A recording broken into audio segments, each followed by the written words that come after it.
It makes you wonder what Americans could do with $200 and a trip to Home Depot. Well, the ongoing war in Ukraine has turned a very strange kind of a corner, the kind of corner that gives me a sort of a retro feeling, a Back to the Future kind of feeling, because a few days ago I saw it for the first time, then I've seen it a couple times since then. It's footage of Russian tanks being destroyed, but it's not a Javelin or any of the other things we've talked about. It's footage from directly above the tank. And you're looking straight down on the tank. It's like from a hot air balloon. And all of a sudden, there's this click, and this bomb falls, just out of the belly of a World War II bomber. One single bomb, might even be a mortar round, straight down to the bottom. And maybe they adjust the position of the drone that dropped this bomb by a few feet. And I saw one video where they dropped one of these small bombs through the sunroof of a car and exploded inside the car. And it turns out that this latest weapons delivery system is pretty much an off-the-shelf, fairly large drone. Steve, on our backstage show, you absolutely nailed it. You called it the democratization of precision-guided weaponry, and that's really what it is. We've always assumed that a drone strike would mean a Predator or this Turkish drone or something that costs millions of dollars, and satellite communications and Hellfire missiles and laser-guided, TV-guided, GPS-guided. No, these things are gravity-guided. They fly a drone over a tank, and then they push a button and drops a bomb and stabilizes, down it goes, kaboom. We're learning a lot from this conflict in Ukraine in terms of, as famously said, there are the things that we know, there are the things that we don't know, and then there are the things that we don't know that we don't know. This is one of those don't know that we don't know things, but it's certainly fascinating, and I think it's going to change the face of warfare because it's doing it right now as we speak. Yeah, you're talking about what I call the Rumsfeld epistemological scale, based on that famous press conference he gave back during the first Iraq War. And he was mocked for that, by the way, but that was a profoundly intelligent thing to say. Because the press is idiots. But he gave them a very important lesson in epistemology in a very few words. Epistemology, for some of our viewers might not know, is just the study of how we know what we know. And Rumsfeld said there are known knowns. These are the things we know, and we know that we know them, and we've pretty much got that stuff covered. There are known unknowns, which is to say there are things that we don't know, but we know where to look. And then there are unknown unknowns, which is probably best defined in war as stuff is blowing up and we have no idea why. And it's the unknown unknowns that turn around, or that come up at you from behind and, bite you in the butt. Exactly. And this has been a fascinating war. It's, I hate to be kind of glib about people dying, especially in such numbers, and the absolute wreckage of Ukraine's civilian infrastructure. But this has been the first selfie war, if you'll allow me to be glib like that. Yeah, it is. We have soldiers almost in real time, and I think in some cases in real time, uploading what they're doing to TikTok, to YouTube, to Twitter, and we're finding these things. We are seeing these things almost as close to real time as can be imagined, and it's the exact opposite of some of the awful, stupid stuff that was going on in Vietnam. There were stories of Lyndon Johnson, the commander-in-chief of the United States Armed Forces, giving instructions to individual squads thanks to satellite communications, just micromanaging idiot. And by the way, he never actually served. He had no idea what he was doing. And now we've now evolved to a place technologically where individual soldiers or very small units of soldiers, squads or fire teams, have the ability to do the opposite. They can take initiative in ways that you always want your infantrymen to be able to take, but at a scale that has never been possible before, with an accuracy that has never been possible before, and with the depth of fire that's never been possible before. Usually, if you were an infantryman, you had to be able to see that thing you were shooting. Now it's a drone a few kilometers away, a few hundred feet up in the air that you're operating by remote control.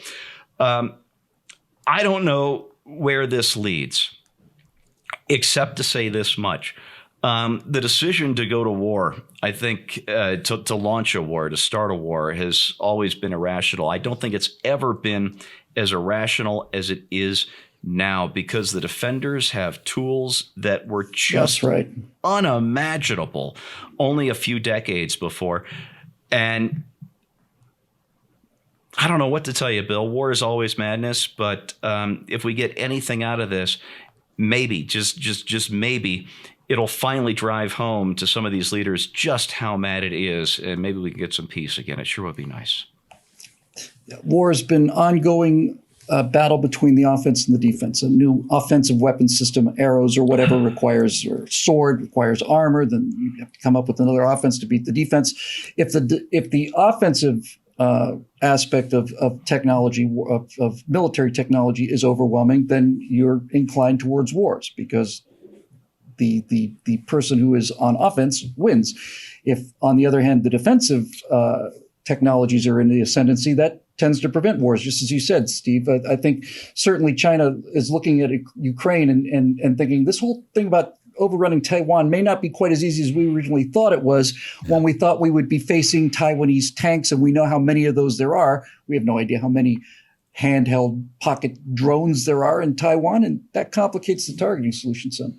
Scott, when I was doing the research on the atomic bomb thing back in the day at PJ TV, the United States ended up spending more money on any weapons system. It's actually a combined weapon system, the atomic bomb and the B-29s to deliver them. And we spent an enormous amount of money in order to end this war. Meanwhile, while we were doing this, Japan was preparing by having grandmothers practice with sharpened bamboo spears and training children to run underneath American tanks with explosive packs on their back.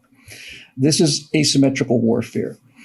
Now, just as we were talking about this, I'm thinking, well, if you've got a basically an off-the-shelf drone dropping mortar rounds directly over tanks, it's just going to be a matter of days, if not hours, if it's not happening already, before somebody gets a $30 remote control car, puts a big piece of explosive on that and drives that thing right underneath the tank and blows that thing up. And so we come to a point, which we've talked about before with the Javelin and so on, where all of these expensive weapon systems are suddenly looking extraordinarily obsolete.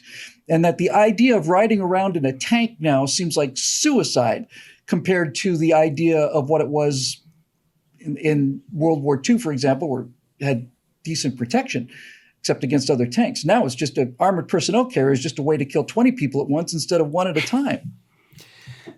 Russia just celebrated the victory over Germany Day, and Vladimir Putin sat under his blankie on Red Square and watched this parade. And it just occurred to me while you guys were talking about this, that the traditional Russian military parade with, goose-stepping soldiers and missiles on trucks and heavy artillery kind of things and tanks and armored personnel carriers, that President Putin should look at that and say, behold my liability.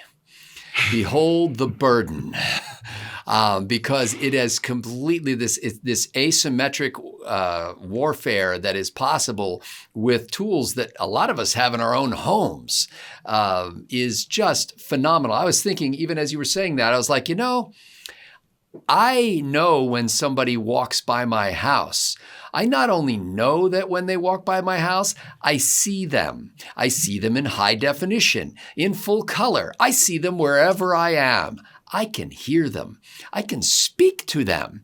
I have this capability for a device that was less than $100 that attaches to the Wi-Fi network, and then I can be at work and know that somebody is banging on my door. That is just a tip of the iceberg of the kind of technologies. I will be stunned if somebody hasn't done the remote control car thing yet. I mean, that certainly must have happened by now. The bad guy in Dirty Harry, the Deadpool. 1985 or 6, I think. In actual battle,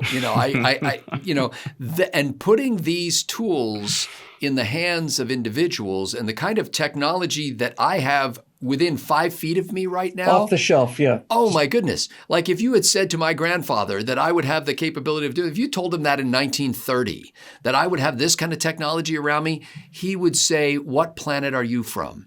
This is insane. You're nuts. We got to put you away.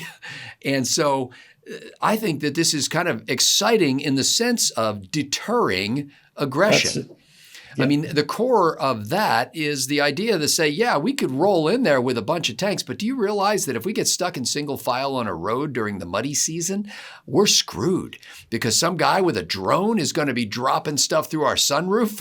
I mean, this is major difficulty for these heavy mechanized forces and completely changes everything. Plus the interconnectedness of communication to be able, I heard that there were Ukrainian citizens who were essentially calling in shots to the Ukrainian military. They took a city website. Observers. Yep. Yeah, they took a city website and converted. You may have even told me this, Bill, and converted it for use to say, hey, just send us an email and let us know what you see, and we'll deal with it. And that kind of thing is why such a mighty power, so-called superpower, going into a relatively minor adversarial situation, has been stymied for weeks on end.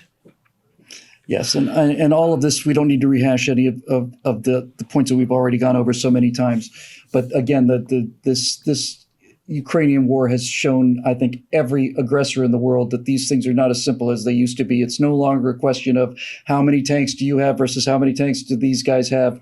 It's an entirely different game, and I think that's actually really good for the world. Yeah. I had actually one thought about this, and that is, and not to take anything away from the Ukrainians. But Ukraine is a relatively poor country. It's not a super high tech country. It makes you wonder what Americans could do with $200 and a trip to Home Depot. Steve got it exactly right. It is the democratization of precision guided weaponry. Any idiot can afford to make a bomb. It takes a lot less idiocy to make a bomb that will hit its target every time. That used to be a multi-million dollar proposition. The entire U.S. military was designed to destroy Soviet tanks. It's what the A-10 is for. It's what the Abrams is for. Well, it turns out that maybe we don't need multi-million dollar tanks or multi-million dollar airplanes, no matter how good they are. Maybe we need $300 in an iPhone and a couple of mortar rounds, and maybe that'll do it. This information revolution is obviously ongoing, but I think that when deep history is written, people will look back at the Ukraine-Russian war of 2022 and realize that it was a milestone in many ways, as was the Civil War, for example, where an entirely new way of waging war emerges. The Civil War saw the first submarine, saw the first balloons, so first Air Force basically saw the first large-scale train, lots and Repeating lots of rifles, fortifications. Yeah. Yep. And the telegraph was extremely important. And fortifications.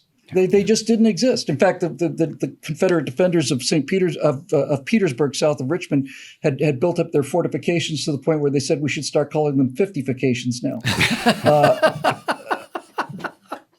But in all seriousness, the world is changing, and I think it is changing rapidly towards the individual ability of the either individual infantryman or now, in the case, an individual citizen has the ability to stop a main battle tank from an enemy aggressor. That's the kind of world that's going to be a nice, quiet place. And the sooner that the people that send the tanks across the borders realize this, the happier all of us will be. For Steve Green and Scott Ott, I'm Bill Whittle. Thanks for joining us. We'll see you next time at Right Angle.